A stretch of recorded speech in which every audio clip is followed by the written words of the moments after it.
If you're nearing or in your 70s and you've got a retirement account like a traditional IRA or a 401k, well, the IRS has some rules for you. They're called required minimum distributions, or RMDs. And basically, it means you have to start taking money out, whether you need it or not. Now, getting this wrong is surprisingly easy. And believe me, it is incredibly costly. Okay, let's dive right in. This number, this is why we're talking, 25%. That is the size of the IRS penalty if you mess up your RMD, if you miss the deadline or you just don't withdraw enough. It is one of the absolute harshest penalties in the entire tax code, and it's slapped right on top of the money you were supposed to take out. And look, this isn't some rare, obscure mistake we're talking about. A study from Fidelity found that a shocking 42% of retirees miss their very first deadline. Why? Usually, it's because the rules have changed recently, and they just didn't get the memo. It's a really common, really expensive trap, but the good news is, once you know the rules, it is completely avoidable. So let's really start with what's at stake here, because understanding this penalty is the first step to protecting the money you've spent your entire life saving. Here's exactly how it works. On the amount you were supposed to withdraw, you're still going to owe your regular income tax, just like any other withdrawal.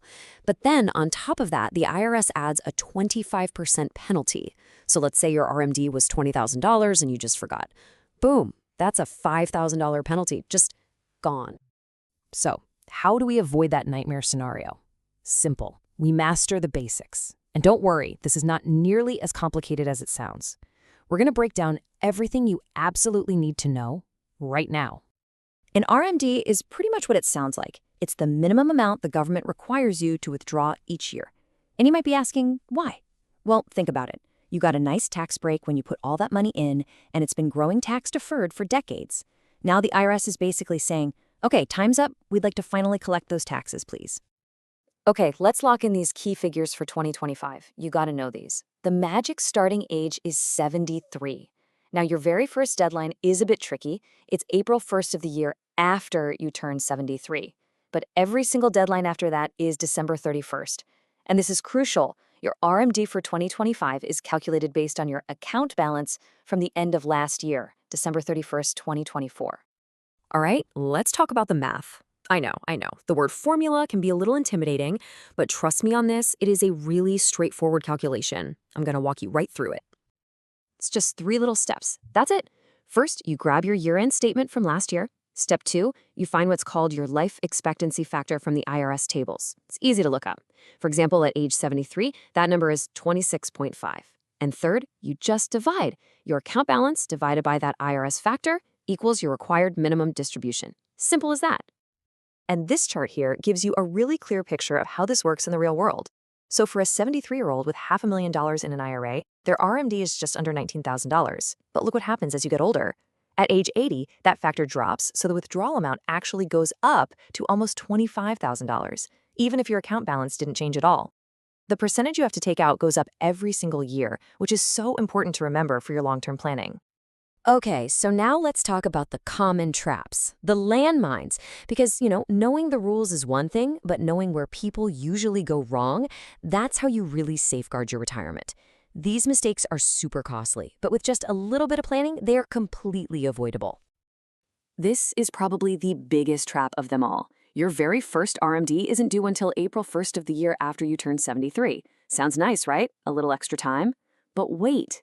If you do wait that long, you'll also have to take your second RMD by December 31st of that exact same year. That's 2 distributions, 2 chunks of taxable income in one tax year. That can easily create a huge tax bill and even bump you into a higher tax bracket. The second huge mistake is not understanding which accounts you can group together. So for all your traditional IRAs, you can add up the RMDs for each one and then take that grand total from just one of the accounts if you want. It's flexible. But for 401ks, totally different story. You cannot do that. Each 401k has its own separate RMD, and you must take it from that specific account. Getting this rule mixed up is a classic way to trigger a penalty. And there are a few other pitfalls to watch for. A big one is just forgetting about an old 401k from a job you had, 15 years ago. It happens. Another one is misunderstanding Qualified Charitable Distributions, or QCDs. This is a fantastic strategy, by the way. It lets you donate your RMD amount directly to a charity, which satisfies the rule without adding to your taxable income. And finally, a really simple but common error, just waiting too long, trying to take care of it in the last week of December when all the financial companies are totally swamped. Your best defense against all of this is just being organized. So, we've talked about the scary penalties, the rules, the common mistakes. How do you put all this together and just make sure you're in complete control? Well, it all comes down to a simple, proactive plan. Here it is. It's just 3 steps. First, create a master list. I mean, every single retirement account you have. Leave no stone unturned. Second, sometime in November, contact the custodian, the company holding your money, and have them verify the exact RMD amount. They'll calculate it for you. And finally, step 3, schedule that withdrawal in early December. Don't wait until Christmas week, get it done, and get it off your mind. Following that simple plan, list, verify, and schedule, that's really all it takes to turn what can be a source of stress into just a routine annual task. The RMD rules, yeah, they're mandatory, but they really don't have to be a mystery. By getting organized now, you can avoid those crazy penalties, manage your taxes better, and protect the retirement savings you work so hard for. It's really all about securing your own financial peace of mind. So the only question left is, are you ready to take control?